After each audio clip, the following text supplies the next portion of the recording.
ഇതാണ് തിരുവനന്തപുരം ഡൊമസ്റ്റിക് എയർപോർട്ടിലെ നമ്മുടെ ലോഞ്ച്. ഇതിനു മുമ്പ് ചില പ്രിവിലേജ് കാർഡ് മാത്രമേ ഇത് ഇവിടെ ആക്സസിബിലിറ്റി ഉണ്ടായിരുന്നുള്ളൂ. അല്ലെങ്കിൽ ഏകദേശം 1700 രൂപ അടുപ്പിച്ചാണ് ഒരാൾക്കുള്ള ചാർജസ് വരുന്നത്. ഇപ്പോൾ പുതിയതായിട്ട് ഇൻഡസിൻഡ് ബാങ്കിൻ്റെയും നമ്മുടെ SBIയുടെയും വിസ ക്രെഡിറ്റ് കാർഡുകൾ ഇവിടെ അക്സെപ്റ്റ് ചെയ്യാൻ തുടങ്ങിയിട്ടുണ്ട്. വേറെ പല എയർപോർട്ടിലും പോലെ വലിയൊരു എയർപോർട്ടോ വലിയ ഫെസിലിറ്റീസോ ഒന്നും ഇവിടെ അവൈലബിൾ അല്ല.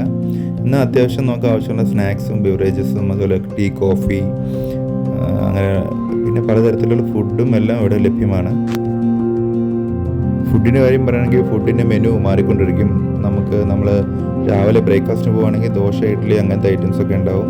ഇതിപ്പോൾ വൈകുന്നേരം ചെന്നുകൊണ്ടാണ് ഇങ്ങനെയുള്ള നമ്മുടെ സ്നാക്സ് ഐറ്റംസൊക്കെ ഈ കാണുന്നത്. അപ്പോൾ കുറച്ചും കൂടെ കഴിഞ്ഞപ്പോൾ നമുക്ക് നല്ല റൈസ് ഐറ്റംസും പൊറോട്ടയും മറ്റുമെല്ലാം, പാസ്ത, നൂഡിൽസ് എല്ലാം വന്നായിരുന്നു. അപ്പോൾ നമ്മൾ പോകുന്ന സമയം അനുസരിച്ച് മെനു ഡിഫറെൻ്റ് ആയിരിക്കും. അപ്പോൾ ഇനി ട്രിവാൻഡ്രം ഡൊമസ്റ്റിക് എയർപോർട്ടിൽ പോകുന്നവർ ഈ ലോഞ്ച് ഒന്ന് ട്രൈ ചെയ്യുക. അപ്പോൾ ശ്രദ്ധിക്കാനുള്ള കാര്യം, ഇൻഡസിൻഡ് ബാങ്കിൻ്റെയും SBIയുടെയും വിസ ക്രെഡിറ്റ് കാർഡ് മാത്രമേ ഇപ്പോൾ അക്സെപ്റ്റബിൾ ആയിട്ടുള്ളൂ. അപ്പോൾ എല്ലാവരും ഒന്ന് ട്രൈ ചെയ്യുക. ഇനി ഇതുവരെയുള്ള വീഡിയോകളൊക്കെ ഞങ്ങളുടെ ചാനൽ സബ്സ്ക്രൈബ് ചെയ്യുക. അപ്പോൾ മറ്റൊരു വീഡിയോയിലൂടെ വീണ്ടും കാണാം. വീഡിയോ ഇഷ്ടപ്പെട്ടാൽ ലൈക്ക് ചെയ്യാനും ഷെയർ ചെയ്യാനും മറക്കരുത്. Thank you.